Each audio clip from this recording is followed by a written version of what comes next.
Okay, so haven't done a video review in a while. Um, I kind of wanted to an album came out that I really have been looking forward to for about 4 years now, and I feel like it's really important to kind of share um, some of my thoughts on it. I hope for those of you guys who subscribe to my channel, you're familiar with some of the music that I listen to, mainly like kind of metal, hardcore based stuff. But I also kind of delve into some other things too, like Christian worship and um, other lighter forms of music, mainly because they have a uh, bright guitar tone to them. Um, but the band Evergreen Terrace from Florida, after 4 years, just released, or is actually about to release on December 10th, their follow up to 2009's Almost Home album. And this record's going to be called Dead Horses. And they posted a link to a full album stream on YouTube. So I took some time out of my day to kind of listen to it and see what the album had in store. I just had a few things I wanted to say about it. It's definitely a welcomed addition to the Evergreen Terrace discography. I think it's their seventh release or eighth release if you count the cover album in 2004 called Writer's Block. Um, but so I wanted to also talk about some of the differences kind of going into this album. Um, Josh James, the original guitarist, left the band in 2012 to play full time with Stick to Your Guns, and that's definitely noticeable on how the album's structured and some of the riffs, in the songs. It just not as technical. Um, it definitely does have the Evergreen Terrace kick to it. It's it's still fast paced. It still has um, a lot of melody in the guitar work, which they're definitely famous for. I think gaining some of the member changes and gaining their original guitar player back definitely kind of changed the songwriting dynamic that existed between Josh and Craig. They still have Craig.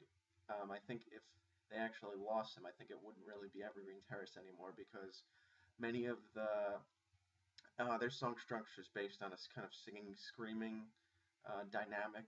Andrew will scream some of the main verses, and um, sometimes accompanied by Craig's background singing.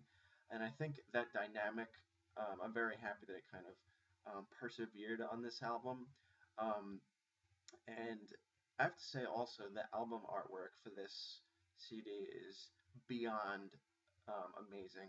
It's it's like owning a piece of art. I actually pre-ordered the CD as soon as it became available, and I'm looking forward to having my copy in the mail because of how beautiful the album artwork is. I might actually wind up looking up this whoever the person is that did the album artwork and see what else she's done because it's amazing. You really have to check out the album for the album artwork alone. But kind of getting back to some of the songs on the album, the meat and the potatoes.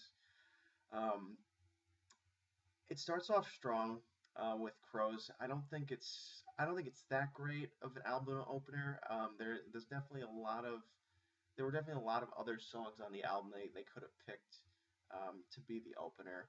Um, but you know, I mean, it just depends on where the band's at, in the writing process, which songs they felt fit best. But there's some other standout tracks. Dead Horses, for one, the first track they released, phenomenal. It's not very complex, but it's very melodic. They really wanted to showcase the singing, screaming dynamic between Andrew and Craig again, and kind of more of a kind of typical like melodic metal rock song. I mean, it definitely has elements from all of those different genres in it. And there's another song I wanted to kind of mention. It's called "If You're Born in the Gutter, You End Up in the Port." They've always been like pretty solid on picking out weird names for their tracks. It's present throughout their entire discography. You'll definitely, if you ever want to actually check this band out and get all their music, you'll notice that there's a lot of songs um, that have that kind of weird song name to it. I think there's one on Burned Alive by Time, the 2002 full length, that um, has a song called "For Shizzle My Nizzle." It's pretty funny, pretty cool song. But anyway, kind of getting back to the current album, that was just a little bit of a sidetrack for you. Um, that song, "If You're Born in the Gutter, You End Up in the Port," great track. Um, it really gives Andrew a chance to kind of showcase his gritty war cry scream that Evergreen Terrace is famous for.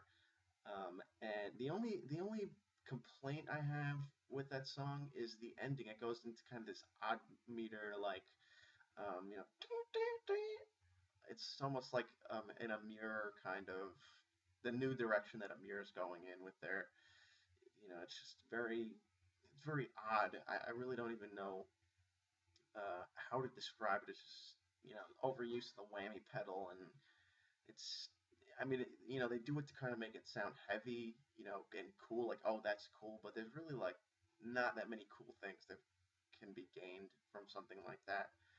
Um, anyway, there's other songs on the album that I kind of wanted to touch on. It definitely grows on you the more you listen to it. So, the first time I heard it, I was like, it's not that great.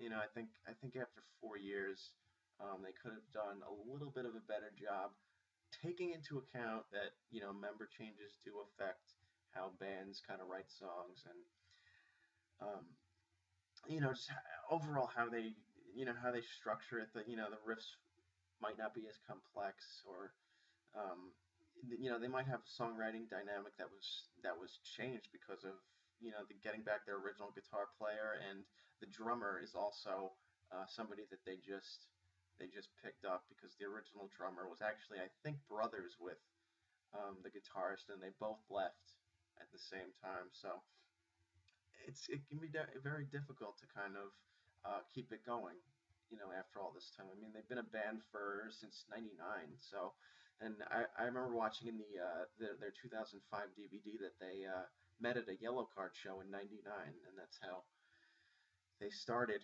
I think that was even before Ryan Key was the singer. I think it was this other guy, Ben Dobson. They had for the first two albums.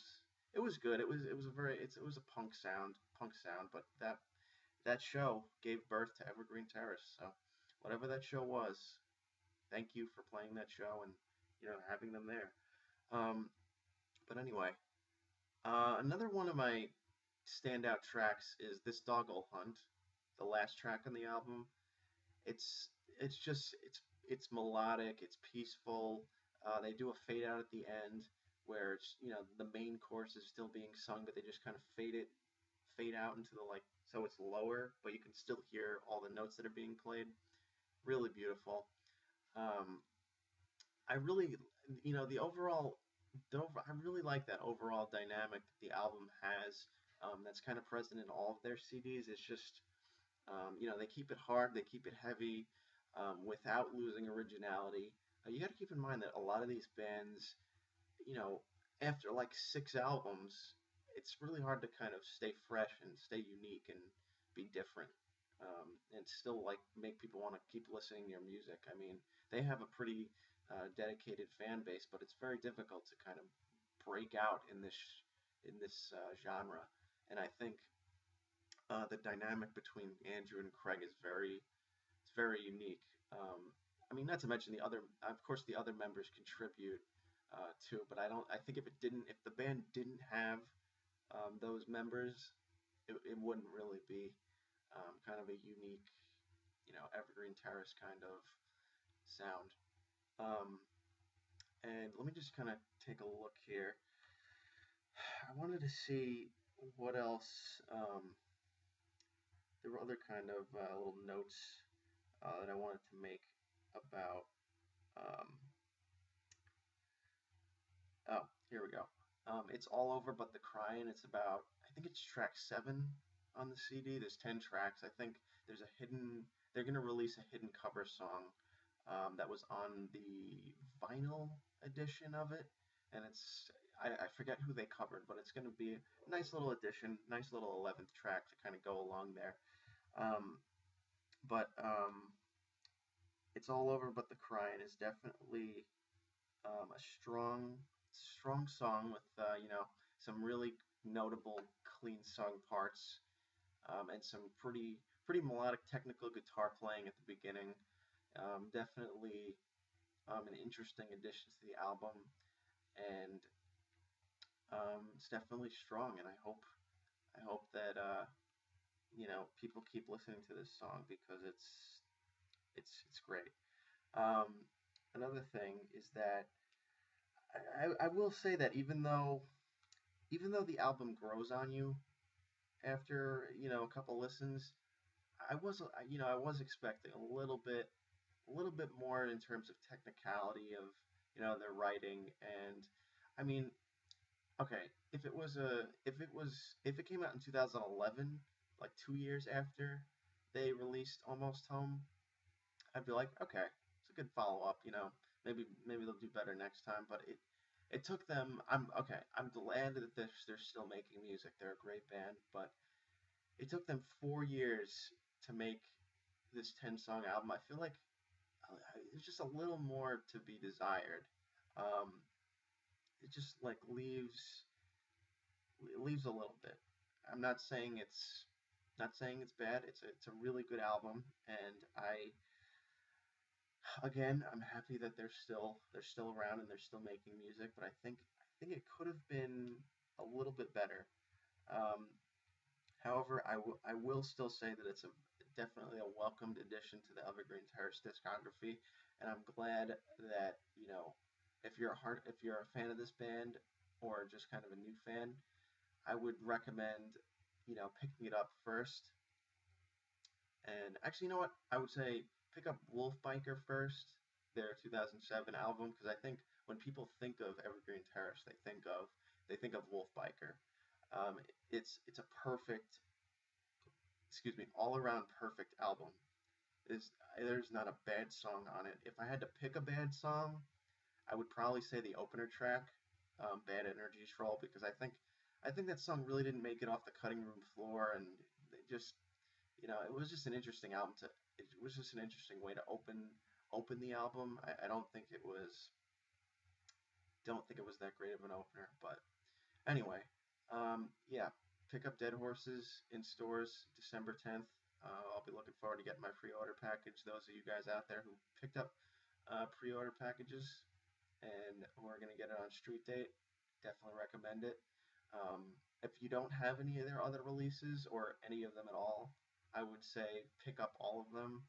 They're all unique in their own way. Um, Even the early ones from 2002 and like 2001, 2002, those are good because they're raw, because they're unproduced, like they're poorly produced. So a lot of times production can ruin a song. It just kind of it just sounds overly done. It doesn't really sound like a band actually played the music. It just sounds like they kind of went into a studio and like, oh, let's overuse the auto tune, or let's play our guitars in this certain high pitched way. I think this really doesn't happen with Evergreen Terrace. They really make honest, heartfelt metal songs, and I think that everybody should really take the time, if you do listen to this kind of music, to check out Evergreen Terrace and just keep listening to, and take a listen to how they structure songs, and just let each song take you on an adventure. Thanks.